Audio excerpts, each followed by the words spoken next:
Halo teman-teman, selamat datang di Jurnal Vivi. Aku ucapkan selamat kepada teman-teman yang telah lolos ke tahap seleksi kompetensi bidang. Semangat terus ya.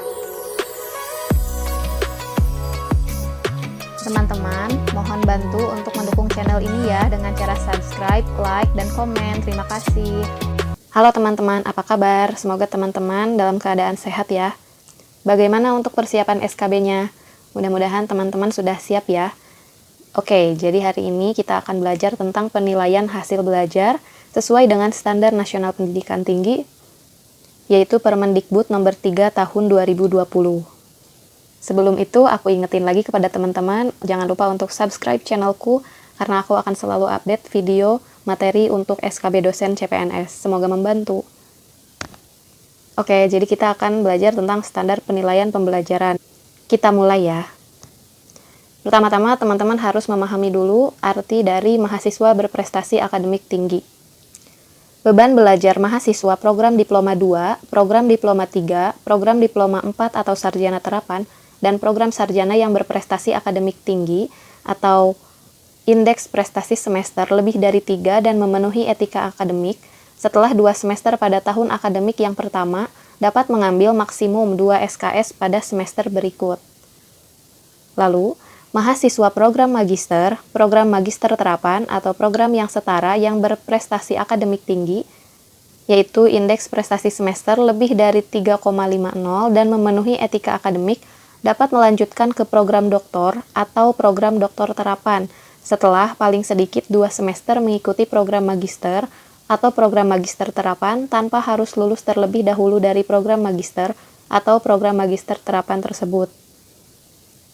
Mahasiswa program magister atau program mahasiswa program magister atau program magister terapan yang melanjutkan ke program doktor atau program doktor terapan harus menyelesaikan program magister atau program magister terapan sebelum menyelesaikan program doktor. Adapun standar penilaian pembelajaran ini diatur di Standar Nasional Pendidikan Permendikbud nomor 3 tahun 2020, yang mana standar penilaian pembelajaran merupakan kriteria minimal tentang penilaian proses dan hasil belajar mahasiswa dalam rangka pemenuhan capaian pembelajaran lulusan. Adapun cakupan penilaian proses dan hasil belajar meliputi prinsip penilaian, teknik dan instrumen penilaian, mekanisme dan prosedur penilaian, pelaksanaan penilaian, pelaporan penilaian, dan kelulusan mahasiswa. Mengenai prinsip penilaian, mencakup prinsip edukatif, otentik, objektif, akuntabel, dan transparan yang dilakukan secara terintegrasi. Lalu, apa artinya? Prinsip edukatif sama dengan penilaian yang memotivasi mahasiswa agar mampu memperbaiki perencanaan dan cara belajar dan meraih capaian pembelajaran lulusan. Prinsip otentik artinya penilaian yang berorientasi pada proses belajar yang berkesinambungan dan hasil belajar yang mencerminkan kemampuan mahasiswa pada saat proses pembelajaran berlangsung. Prinsip objektif, penilaian yang didasarkan pada standar yang disepakati antara dosen dan mahasiswa, serta bebas dari pengaruh subjektivitas penilai dan yang dinilai. Lalu prinsip akuntabel adalah penilaian yang dilaksanakan sesuai dengan prosedur dan kriteria yang jelas, disepakati pada awal kuliah dan dipahami oleh mahasiswa. Kemudian prinsip transparan adalah penilaian yang prosedur dan hasil penilaiannya dapat diakses oleh semua pemangku kepentingan. Mengenai teknik dan instrumen penilaian, teknik penilaian terdiri atas observasi, partisipasi, unjuk kerja, tes tulis, tes lisan, dan angket. Untuk teknik penilaian observasi ini untuk penilaian sikap. Lalu, instrumen penilaian terdiri atas penilaian proses dalam bentuk rubrik dan atau penilaian hasil dalam bentuk portofolio atau karya desain. Lalu, penilaian penguasaan pengetahuan, keterampilan umum, dan keterampilan khusus dilakukan dengan memilih satu atau kombinasi dari berbagai teknik dan instrumen penilaian. Kemudian, hasil akhir penilaian merupakan integrasi antara berbagai teknik dan instrumen penilaian yang digunakan. Adapun mekanisme dan prosedur penilaian. Pertama, mekanisme penilaian terdiri dari menyusun, menyampaikan, menyepakati tahap, teknik, instrumen, kriteria, indikator, dan bobot penilaian antara penilai dan yang dinilai sesuai dengan rencana pembelajaran. Lalu, melaksanakan proses penilaian sesuai dengan tahap, teknik, instrumen, kriteria, indikator, dan bobot penilaian yang memuat prinsip penilaian. Kemudian, memberikan umpan balik dan kesempatan untuk mempertanyakan hasil penilaian kepada mahasiswa dan mendokumentasikan penilaian proses dan hasil belajar mahasiswa secara akuntabel dan transparan. Adapun untuk prosedur penilaian mencakup tahap perencanaan, kegiatan pemberian tugas atau soal, observasi kinerja, pengembalian hasil observasi, dan pemberian nilai akhir. Prosedur penilaian pada tahap perencanaan dapat dilakukan melalui penilaian bertahap dan atau penilaian ulang. Selanjutnya, pelaksanaan penilaian. Pelaksanaan penilaian dilakukan sesuai dengan rencana pembelajaran. Pelaksanaan penilaian dapat dilakukan oleh yang pertama dosen pengampu atau tim dosen pengampu, yang kedua dosen pengampu atau tim dosen pengampu dengan mengikutsertakan mahasiswa, dan atau ketiga dosen pengampu atau tim dosen pengampu dengan mengikutsertakan pemangku kepentingan yang relevan. Nah, dalam pelaksanaan penilaian untuk program subspesialis, program doktor, dan program doktor terapan wajib menyertakan tim penilai eksternal dari perguruan tinggi yang berbeda. Hasil penilaian. Yang pertama, hasil penilaian diumumkan kepada mahasiswa setelah satu tahap pembelajaran sesuai dengan rencana pembelajaran. Yang kedua, hasil penilaian capaian pembelajaran lulusan di tiap semester dinyatakan dengan indeks prestasi semester atau IPS.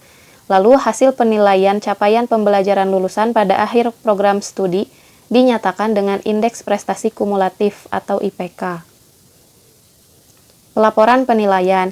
Ini merupakan standar penilaian menurut Standar Nasional Pendidikan Tinggi, yang mana huruf A itu setara dengan angka 4 dengan kategori sangat baik, huruf B setara dengan angka 3 dengan kategori baik, huruf C setara dengan angka 2 kategori cukup, huruf D setara dengan angka 1 kategori kurang, sementara huruf E setara dengan angka 0 kategori sangat kurang.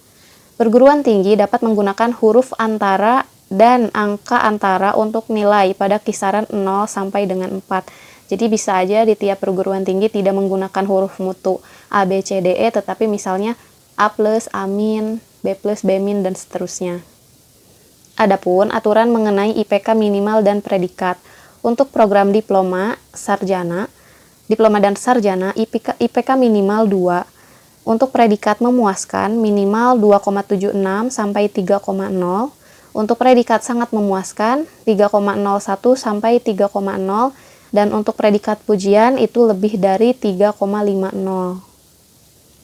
Sementara untuk program profesi, spesialis, magister, magister terapan, doktor, dan doktor terapan, IPK minimal itu 3,0 dengan predikat memuaskan 3,0 sampai 3,50. Untuk predikat sangat memuaskan 3,51 sampai 3,75, dan predikat pujian itu lebih besar dari 3,75. Dengan catatan, mahasiswa juga harus telah menempuh seluruh beban belajar yang ditetapkan dan memiliki capaian pembelajaran lulusan yang ditargetkan oleh program studi. Setelah itu, mahasiswa yang lulus berhak yang pertama ijazah bagi lulusan program diploma, program sarjana, program magister terapan, program doktor, dan program doktor terapan. Kemudian sertifikat profesi bagi lulusan program profesi, lalu sertifikat kompetensi bagi lulusan program pendidikan sesuai dengan keahlian dalam cabang ilmunya dan atau memiliki prestasi di luar program studinya. Kemudian mahasiswa juga mendapatkan gelar dan surat keterangan pendamping ijazah, kecuali ditentukan lain oleh peraturan perundang-undangan. Oke teman-teman, itulah video materi tentang prinsip penilaian di perguruan tinggi. Aku ucapkan terima kasih kepada teman-teman yang sudah setia menonton videoku, dan jangan lupa subscribe, like, share, dan komen. Silahkan dibagikan kepada keluarganya, saudaranya, atau teman-temannya yang sedang membutuhkan materi untuk persiapan SKB dosen CPNS tahun 2021. Terima kasih.